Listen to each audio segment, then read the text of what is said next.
Hey everybody, we're here today to talk about how to change the pressure settings for the inpatient pharmacy. Typically, depending on the month it is, or if it's on how much the weather is, how much particulates are in the air, how much humidity is in the air, it will fluctuate the actual pressures in the rooms plus temperatures and humidities. The biggest one we're talking about today is when we do a generator run test at the first of the month. There are parameters in here that reset back to zero, and it will just cause anti-room alarms, negative pressure room alarms, positive pressure room alarms until we get the settings set back to it. So I'm going to come in here.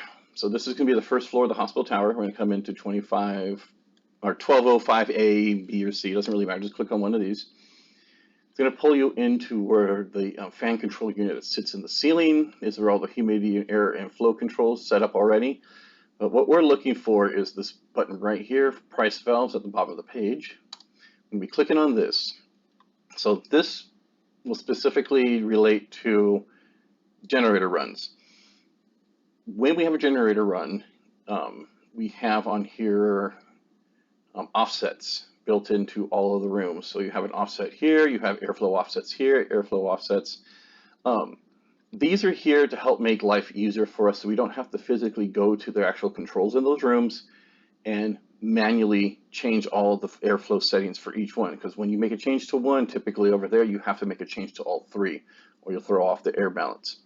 This offset actually helps out a huge amount because we can make little adjustments or significant adjustments and actually watch it in real time to see if the alarms that are up here go into alarm or they stay in range.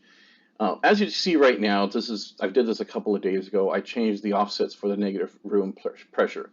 This is the only one that changes. These have been preset, so these actually will stay at their offsets when a generator gets ran. This one was preset at 0 because they were still making changes at the room itself. It hasn't been upgraded, and that has to be done by our vendor. So for here, it'll change back to 0, and typically this base pressure will drop down to like negative 0.001 all the way into the positive range. As you can see, our constraints are really tight for these areas. So what I found when I make adjustments to this is that as long as we come down into the offsets, the airflow offset set point, all you got to do is right click on it, actually double click. There we go. It's going to launch the editor. It's going to bring up a page like this, the airflow offset analog box. This is a backnet device. That's why it looks a little bit different than when we make changes to ORs and stuff like that. So it's a little bit different. So typically this would have been, this is the present value I have it set to, negative 50. If it was still set at 0, I would come down into command value and I would tell it what I want it to set to for CFM. I have it set to negative 50, so if I wanted to make it like negative 55, I'd actually physically have to hit negative and then 55. After that, we can hit the set button. That will then take my command and make it the new present value, negative 55. This could work if you wanted to make it positive 10 or 100 or whatever you're looking for. But the rule of thumb that I found messing with this is that as long as the filters are pretty clean and the unit's not having any major issues, it's running basically normal, negative 50 will get you right back into that sweet spot for being in between the high and low alarms. After you've done that, you can usually just hit refresh to double check to make sure it stayed. Then you hit OK. We'll come down here. You might see this change right away to negative 50. You might even see this one sit, like I said, negative 41.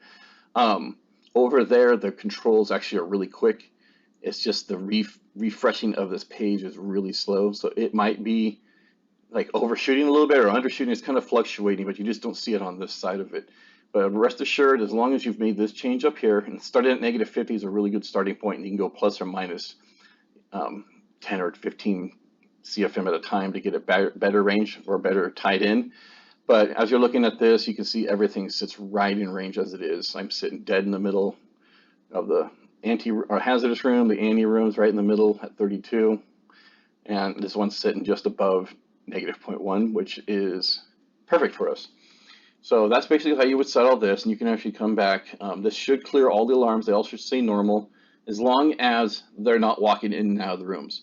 And that's another key about why using offsets is really good, especially on day shift, is that those chemo rooms run all the time. So you got people going in and out of the rooms, and you would actually see them come through here, and you'll see all of a sudden this will drop off to like negative whatever, negative 0.1, negative 0.4, and this one will go into the positive range or even lower negative. These all get messed up because they're going in and out of the doors, so it's messing with the airflows, and you would see it happen here. That's why setting this offset makes it really nice, because I don't have to wait for the rooms to be empty or tell them to stop using the room for 20, 30 minutes while I try to balance them. I can just make the change. I already did all the work of figuring out what a good set point is for the offset from trial and error already. So all you guys need to do is when you do a generator run, you're working in the cup, just come over here, verify that the offset is set to -50, and you're ready to rock and roll.